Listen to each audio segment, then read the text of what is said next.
আমি বলি fundamental right, উনি তো মিমিক্রি আর্টিস্ট।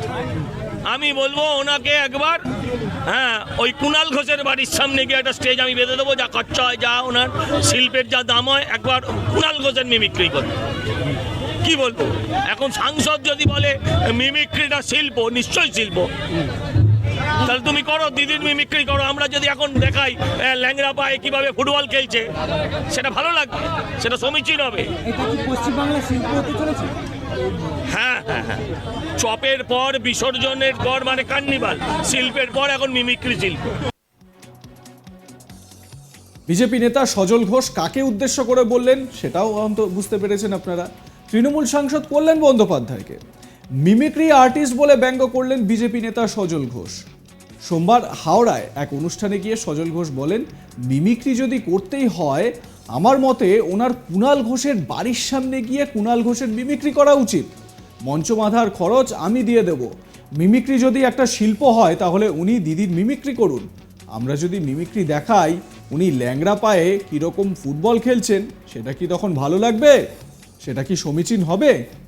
চপ কার্নিভালের পর রাজ্যে এখন চলছে মিমিক্রি শিল্প। বাংলায় সুশাসন বলে কিচ্ছু নেই, অপশাসন, দুর্নীতি চলছে। সজলবাবুর বক্তব্য শুনুন আপনারা একবার।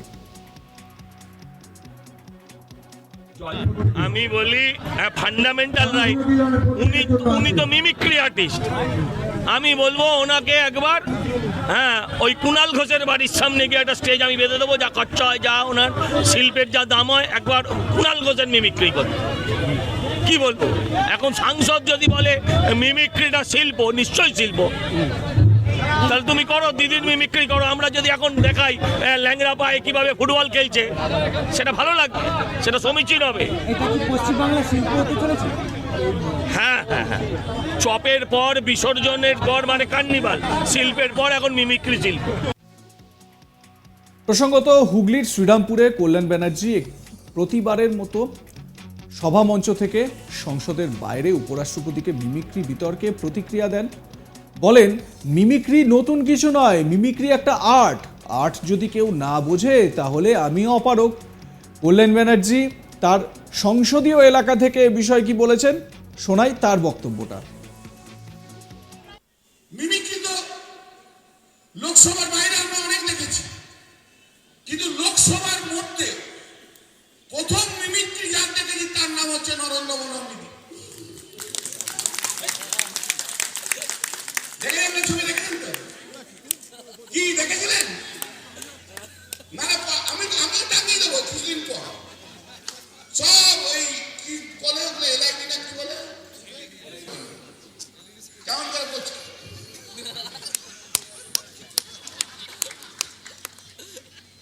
করেছেন তো, উনি করেছেন তো। আমরা তো সেদিকে বসে আসছি, ঠিক আছে, করছেন, এনজয় করছেন। আমরা তো কোনো এক্সেপশন নিইনি, ব্যতিক্রম নিইনি, হিউমারাসলি নিয়েছি। মিমিক্রি তো নতুন কিছু নয়, mimicry is an art. It's an art. Its origin is own thinking, own culture. कि কৌতুক যদি কেউ না বোঝে, আর্ট যদি কেউ না বোঝে, তাহলে আমি অপরাধ। আমি কি করতে পারি? কারোর যদি শিক্ষা না থাকে, কারোর যদি সাংস্কৃতিক মন না থাকে, কেউ যদি হিউমার না বুঝতে পারে, আর সে যদি নিজের ঘরে টেনে নেয়, আমি সেখানে কি করতে পারি বলুন তো? আমি অপরাধ। আপনি নিজের ঘরে টানলেন কেন? আমি তো বুঝতেই পারছি না। আরে হঠাৎ নিজের ঘরে কানে, সে কান্না আর কান্না চলছে, কান্না সকাল থেকে রাত্রি, কান্না, এখানে কান্না, ওখানে কান্না, সেখানে কান্না। সে কি বাবা? শুধু কেঁদেই যাচ্ছে, কেঁদেই যাচ্ছে, কেঁদেই যাচ্ছে। কেন এত কান্না? এটা মিমিক্রির জন্য কান্না? এ তো ছোটবেলার বাচ্চা ছেলে ব্যাপার হয়ে যায়। ও মা দেখো না আমার কেমন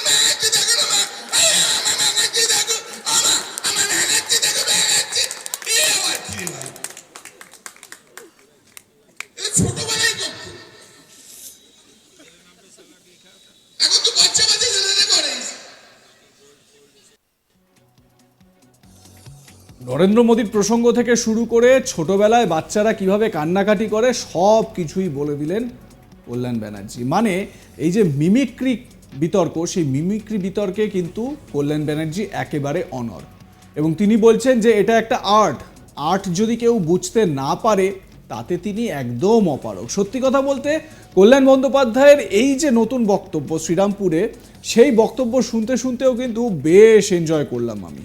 আপনারা কেমন এনজয় করেছেন? তো আপনাদেরও যদি ভালো লাগে আপনারাও কমেন্ট পাঠাতে পারেন, আপনাদের মতামত জানাতে পারেন। তো কল্যাণ বন্দ্যোপাধ্যায় এ বিষয়ে বলছেন যে এটা একটা আর্ট, এবং সেই আর্ট সবার যদি বোঝার ক্ষমতা না থাকে তাহলে তিনি করার নেই। সারাদিন ধরে সবাই কান্নাকাটি করে যাচ্ছে। ওদিকে সজল ঘোষ বলছেন যে তাকে একটা মঞ্চ তিনি বেঁধে দেবেন, সমস্ত খরচ তিনি দিয়ে দেবেন, কুণাল ঘোষের মিমিক্রি করুন গিয়ে। তারপর বলছেন যে মমতা বন্দ্যোপাধ্যায়ের মিমিক্রি যদি আমরা করি তাহলে কেমন হয়, আমরা যদি দেখাই ল্যাংড়া পায়ে কিভাবে ফুটবল মারছেন তিনি তাহলে কেমন হয়। তো এই রকম রাজনৈতিক কচকচানি চলছে। মানে বর্তমানে মিমিক্রি হচ্ছে গিয়ে রাজনীতির এপিসেন্টার এ রাজ্যে। তো এই কথা যখন বলছি, কল্যাণ ব্যানার্জির যে নতুন বক্তব্য, তার মিমিক্রির সমর্থনেই তিনি যে দাঁড়ালেন, আরও একবার কিন্তু বেশ সুন্দর তিনি মকারি করলেন। তো কল্যাণ ব্যানার্জির প্রতিক্রিয়াটা আরও একবার শুনিয়ে দিই আপনাদের। মিমিক্রি তো লোকসভার বাইরে আমরা অনেক দেখেছি, কিন্তু লোকসভার মধ্যে প্রথম মিমিক্রি যার দেখেছি তার নাম হচ্ছে নরেন্দ্র মোদী। দেখলেন ছবি, দেখেছেন তো? কি দেখেছিলেন? না আমি টাঙিয়ে দেবো কিছুদিন পর সব ওই কি বলে ওগুলো, এলআইডি না কি বলে, কেমন করে করছে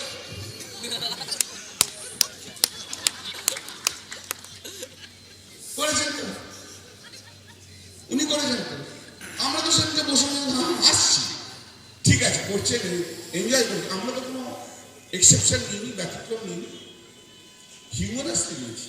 মিমিক্রি তো নতুন কিছু নয় রে বাবা। Mimicry is an art, it's an art, its origin is own thinking, own culture.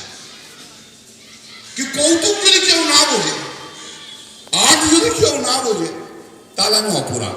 আমি কি করতে পারি?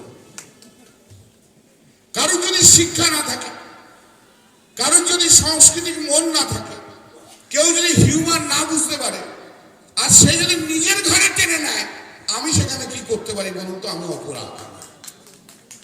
আপনি নিজের ঘরে টানলেন কেন? আমি তো বুঝতেই পারছি না। আরে হঠাৎ নিজের ঘরে কানে, সে কান্না তার কান্না চলছে, কান্না সকাল থেকে রাত্রি কান্না, এখানে কান্না, ওখানে কান্না, সেখানে কান্না। সে কি বাবা? শুধু কেঁদেই যাচ্ছে, কেঁদেই যাচ্ছে, কেঁদেই যাচ্ছে। কেন এত কান্না? এটা মিমিক্রির জন্য কান্না? এ তো ছোটবেলার বাচ্চা ছেলের ব্যাপার হয়ে যায়। ও মা দেখো না আমার কেমন ভেঙেছে, দেখো না মা, আমার ভেঙেছে, দেখো আমার ভেঙেছে, দেখো ভেঙেছে। এ আবার কি ভাই? এটা ছোটবেলায় করতো, এখন তো বাচ্চা ছেলেরা করে। আমি নিশ্চিত যে এই ভিডিওটায় আপনারা দারুণ মজা পেয়েছেন। আপনাদের মতামত জানান, দেখতে থাকুন আজ তাক বাংলার ইউটিউব চ্যানেল।